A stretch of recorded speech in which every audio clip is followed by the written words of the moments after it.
My dear friend, Jesus Christ is Lord. Amen. So today's message is be holy. Be holy because God said in Leviticus 19 verse 2, you shall be holy, for I am the Lord, your God, I'm holy. Friend, God is a holy God, and God wants you to be holy. And here is the reason why you ought to be holy. Because the Bible says, without holiness, no eyes can see the Lord. So you have to be holy. And as Christians, Apostle Peter gave us timeless truths to help us a way to live a holy life, even in these tough times. And these times getting hard and hard for the child of God. But Peter says in 1 Peter chapter 13, 2-21, therefore, preparing your minds for action, be sober-minded, set your hope fully on the grace that will be brought to you at the revelation of Jesus Christ. So the revelation of Jesus Christ, our Lord, is what the Bible calls his glorious coming, in a glory, power, and majesty display in the second coming. Jesus Christ is coming back soon. And then Peter says, as obedient children, do not be conformed to the passions of your former ignorance. For he who called you is holy, so you also be holy in all manner of conversation.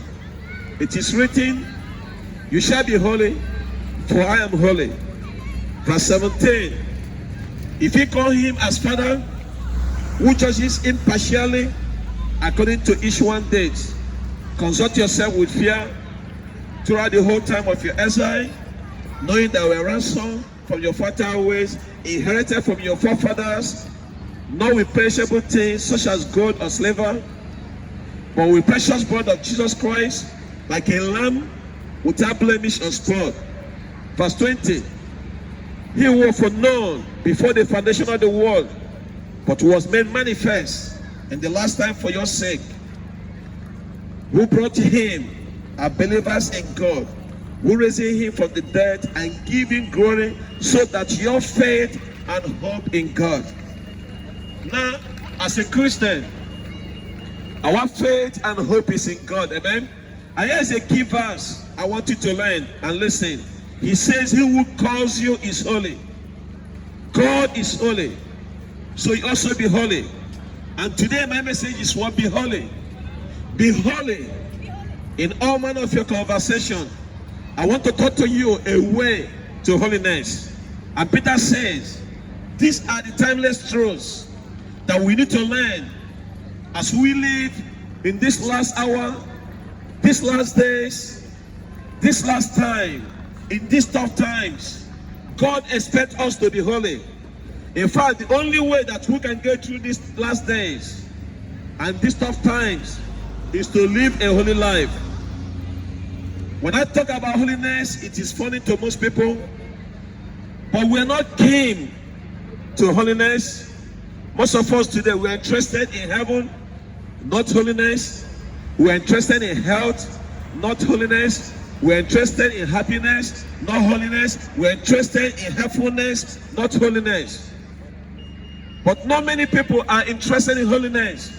So you see, we are ought to long for holiness. I wonder if you want to be holy. I wonder if your heart is longing for holiness. Do you know most people are actually resisting holiness? But the Bible says clearly and plainly that we are to live a holy life. Even in the hard time, in this tough time, we should live a holy life. Now, what does it mean to be holy? The word holy means to be separate, to be distinct, to be separate for a special cause. That's what the word holy simply means. And Christians are called to be separated unto God. We are dead to the world, but we are alive unto God. I mean, preaching this way, if you get married, in a sense, you have to be holy to your wife. You stop looking around, you start sleeping around, because now Your life is totally completed, control to her. She's for you and you for her, and that's where it should be. So you are joined together, you are one. The same way God wants you to be one with him. If you're a Christian, we are married to Jesus Christ. He is our bridegroom and we are the bride.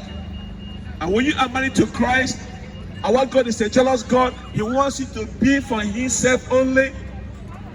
He don't want you to have any other idols. He don't want you to live according to the world lives. So the word holy means you have to be one. You've been set apart. You've been separated. It means to be different. Not odd, because some Christians today were odd.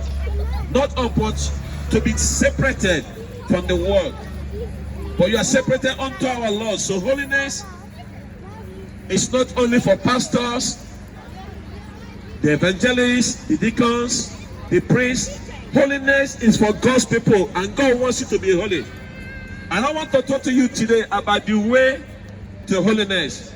And I will give you motivations for being holy. As our brother Peter tells us that on these last days that we ought to be holy. Now let me give you 4 strong motivations, a way to holiness. Number 1 is our expectation of his coming. He is coming soon. Jesus Christ is coming soon. So there must be a motivation to holiness.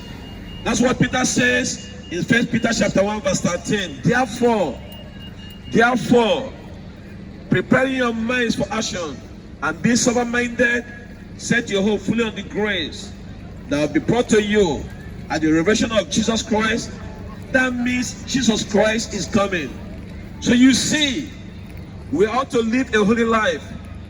We ought to look out for the coming of our Lord Jesus Christ. He could come at any moment, even as I'm preaching to you today. And as a Christian, we are ought to live a holy lives, a clean lives, a holy life. For example, if you know that Jesus Christ is coming this morning, what will you do? You will get your house, you get your life in order. I mean, you will call friends, you will call your families, you will make up with them before Jesus Christ comes, isn't it? You will get rid of those nasty books, those filthy things. You even clean your hard drive. You make changes. Because if you absolutely know that Jesus Christ is coming this morning, and you know that you're going to meet him, what does that mean? You get yourself ready to meet him. That's what John said in 1 John chapter 3 verse 3. Everyone who has this hope in him, that is the expectation of Jesus Christ. He says, purify himself as he is pure. So you see, friends, we ought to live a holy life because we know that Jesus Christ is coming soon. And if we are meant to meet him, and we know that he's coming, we have to be ready at all times. The Bible says, he who knows, purify himself as he is pure. God is pure. So what is kind of expectation of his coming that we expect in? God bless you, brother. Yes. Yes. Yes, I have a YouTube channel, yes. I give you my contact. Yes, that brother. God bless you. So God wants you to be holy because he's holy. Amen. So we should expect, because Peter is saying here, we need to have a single mind. And we need to get single-minded. Most people today are double-minded. But Apostle Paul said, this one thing that I do, not 2 things, but this one thing I do. And right there is a single-minded. But today our minds are being separated in all kinds of different ways. We are not interested on the things that will make us holy. Today we are interested in the things that is unholy. But my dear friends, Jesus Christ is coming soon, and we ought to live a holy life because we need to have this in mind that he's coming. So today I want you to have a single mind. If you're a Christian, the way is narrow. Secondly, he says, have a serious mind. 1 Peter chapter 5 verse 8. He says, be sober. Not somber, but be sober. So you ought to be alert and live in expectation of the coming of our Lord Jesus Christ at any moment. And then Peter says in 1 Peter chapter 4 verse 7, the end of all things at hand. Therefore, be self-controlled and sober-minded. Now, friend, if you know that Jesus Christ is coming soon this morning, you will get serious thinking. You will get everything in order because you expected to see him. That's what Peter is saying. As we anticipate that the coming of our Lord Jesus Christ, not only we should be single-minded, but we should get serious-minded and be sober, and not only a single-minded, but a serious mind. We should also be steadfast mind. In 1 Peter chapter 1 verse 13, he says, and hold to the end. That is the conclusion, that you should be steadfast as you anticipate the coming of our Lord Jesus Christ, that hope that is in you to that end. So he's saying, do not back up, do not let up, do not shut up, do not give up. You see, friend, you need to fasten your mind unto our Lord Jesus Christ. Don't let devour you, don't let anything devour you, don't let these earthly things impress you, or you get intimidated by it. For he says, hold on to the hope to the end, the anticipation of the coming of Jesus Christ. But listen, friend, these are weary times. But remember, our Lord Jesus Christ is coming. Jesus Christ is coming. And you need to be ready. When the Lord Jesus Christ comes with a trumpet sound, that he may be found in me, dressed in righteousness, alone, faultless, holy to stand before the throne of God. What is the motivation to live a holy life? Our expectation of him coming. Let me give you second mighty motivation, a way to holiness. Not only our anticipation of his coming, but secondly, our identification with his character. Our identification with his character is 1 Peter chapter 1 verse 14. Peter says, as an obedient student, do not conform to the passions of your former ignorance, but as he called you who is holy, you also be holy in all manner of your conversation, because it is written, you should be holy, for I am holy. Now, what is the character of God? Holy. God is holy. Do you know what the angels right now around the throne of God is saying? Holy, holy, holy is the Lord, the God of the host. He is the triumph. He is the holy God of Israel. Holy is the Father, holy is the Son, holy is the Spirit. Holy, holy, holy is the Lord, the God of all hosts. That's in Isaiah 6 verse 3. What is the character of God again? He is holy. Now we are the Son of God, and therefore we need to identify ourselves with his character. I mean, would you expect to see your son have your character? Would you be happy? We have an expression we say today, like father, thy son. That's what Peter is saying. As a father, my son is to partake of my nature. I will expect to find those characters that is in me, in him. Because I father a child in this world, in this physical realm. And I want my son, Daniel, to have the same mindset that I have towards my God. The Bible said that we are to be his obedient children. And because we are his children, then we ought to be like him, like his own likeness in our own lives. His own likeness is holiness. And we are to identify ourselves with his character. So you see, there's a family likeness there. There's a family likeness that ought to be. We ought to be like our Father that is in heaven. My son have my nature. He look like me almost. The same way, we have to look like God as well. He said, be holy, for I am holy. Not only that, the family likeness, but comes also the nature and also the family love that we must share. God is a loving God, and we must share the same love. So you see, friend, I love my son, and I want him to honor me, and I expect him to do all things that pleases me. So I love my heavenly Father. And therefore the Bible says in 1 Peter chapter 1 verse 14, I want to be obedient child of God because I love you. So you see, friend, there's the three reasons for obedience. A slave obeys because he has to. An employee obeys because he needs to. A loving son obeys because he wants to. Because he wants to. I want to serve God. I love God because he's my God. There is none like him. Friends, I want you to love Jesus Christ. To love me is to serve him, and to serve is to worship him, and to love is to be holy. Because he said, I'm holy. There's no other salvation that you can get today by your own work. You can save yourself. All the work has been done by Jesus Christ.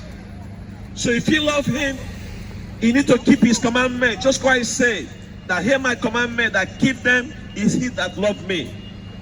And that's why we can identify with his character. There's a likeness to wear, there's a love to share, and then there's a family reality to bear. He says, for I am holy.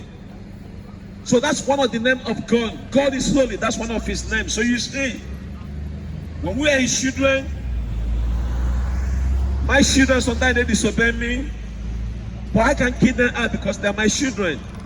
The same way when you disobey God, God cannot kick you out because you're children.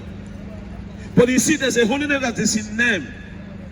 And we ought to be holy, and we ought to be sure of holy. We ought to be different in this world. You see, we must change our conversation.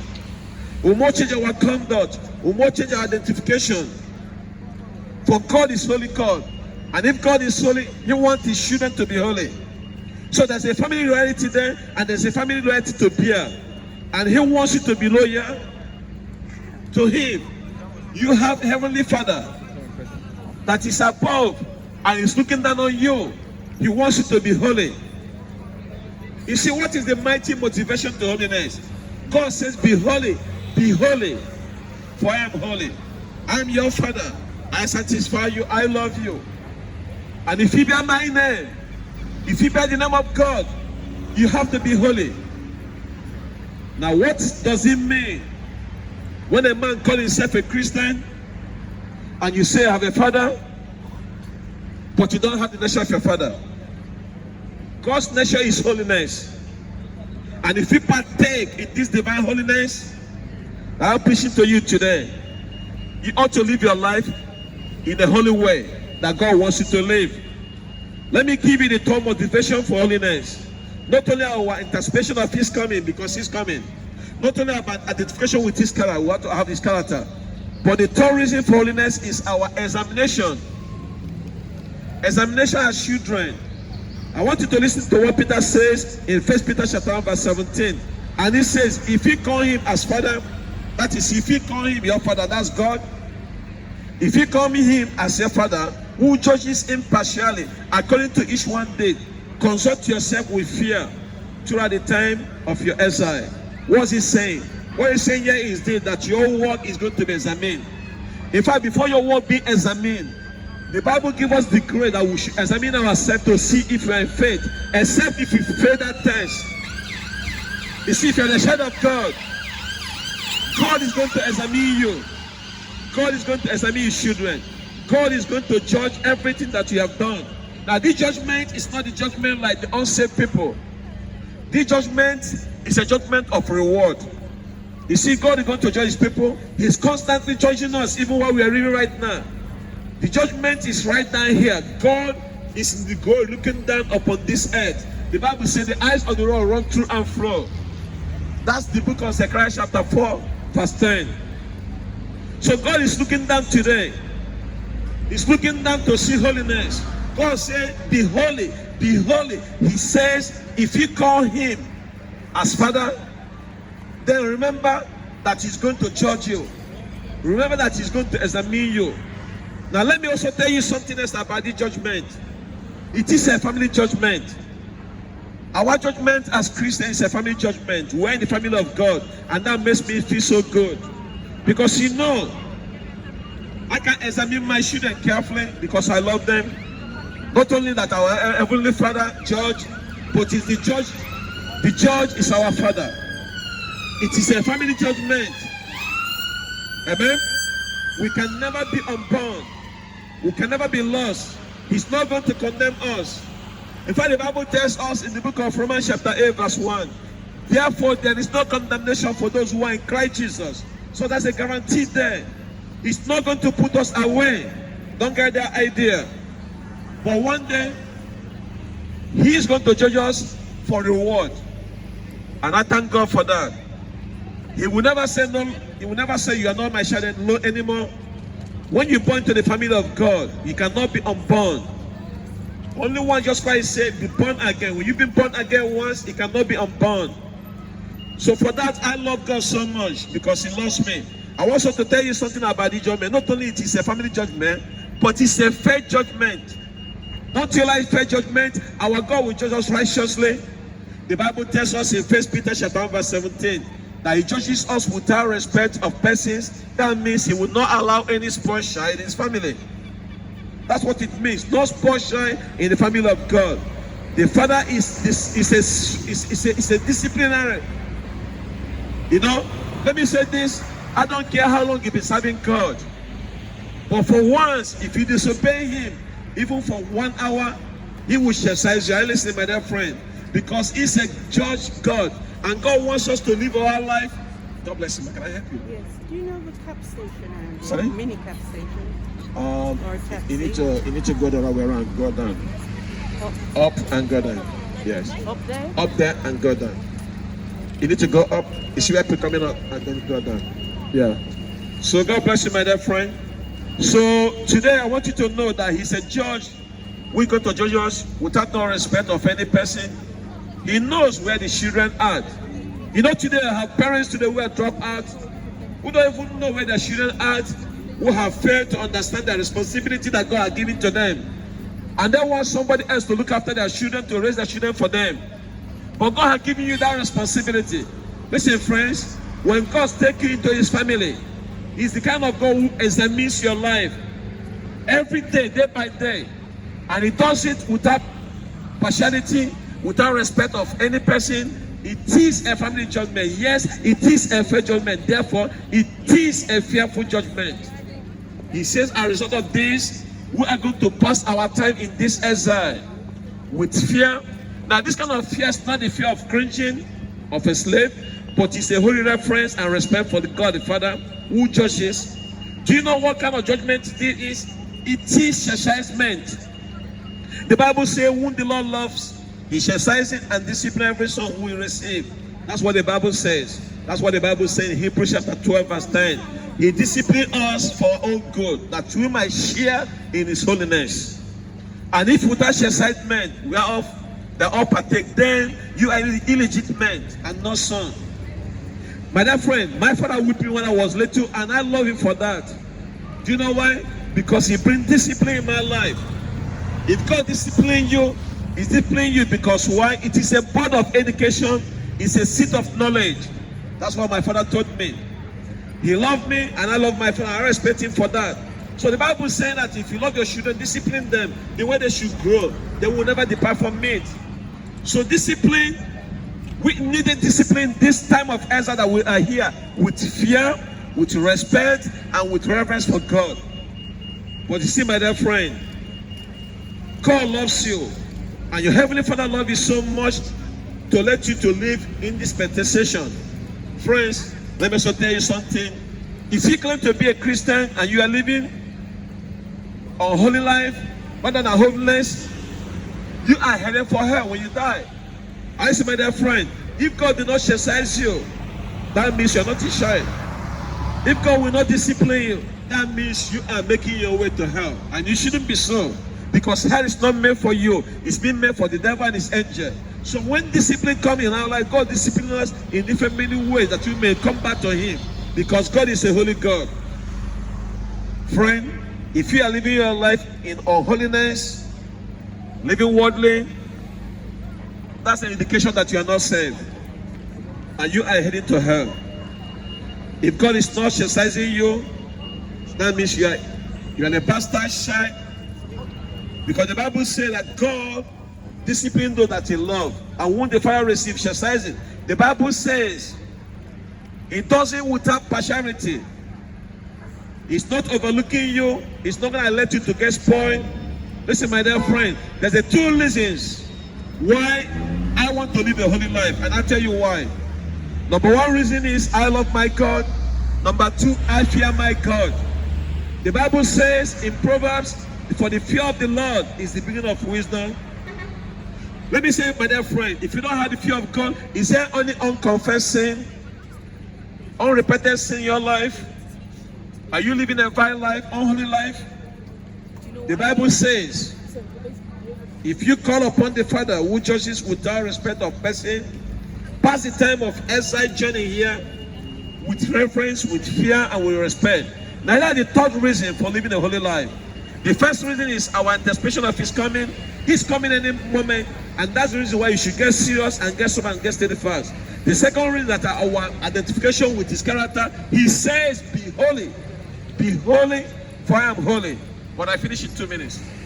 Yeah. So, if you're in the shadow of God, you have to be holy. The third reason is our examination. As His children, He's going to examine His children. He judges His children without partiality. Now, the fourth reason that we need to know the way that we can travel to holiness I'm preaching to you today. The fourth reason is the fourth mighty motivation to live a holy life is our emancipation. You see, by the cross of our Lord Jesus Christ, we be cleansed with His precious blood. Apostle Peter tells us this in 1 Peter chapter 18, verse 19 to 19. He said, knowing that you are redeemed. The word redeemed means to be set a slave free. You see, to emancipate a slave, knowing that you are redeemed from the 40 ways inherited from your forefathers, and not with perishable things such as labor of God, but with the precious blood of Jesus Christ, like that lamb without blemish or spot. That is our manifestation there by the cross. Friends, Christ has saved you, redeemed you, set you free. Don't go back to the old ways, to your sinful lifestyle. God has set you free. So then be free. Be free and be holy, because God is a holy God. We must change our conversation. We must remove ourselves from empty vain behavior, empty conversation, who profit us nothing. If your lifestyle is like merry-go-round and off you come up from where you started, it means that you are not saved. If you are saved, you cannot continue doing the same thing you used to do. This message is for you to get off, because you are heading to the wrong path. Get on the boat of Jesus Christ, because He's the only one who can take us to heaven. The Bible says, be holy, for God is a holy God. My dear friend, without holiness, no eyes can see the Lord. Remain blessed in the mighty name of Jesus. Jesus Christ is Lord. Hallelujah. Hallelujah. God bless you. Say it's free. Amen and amen. God bless you.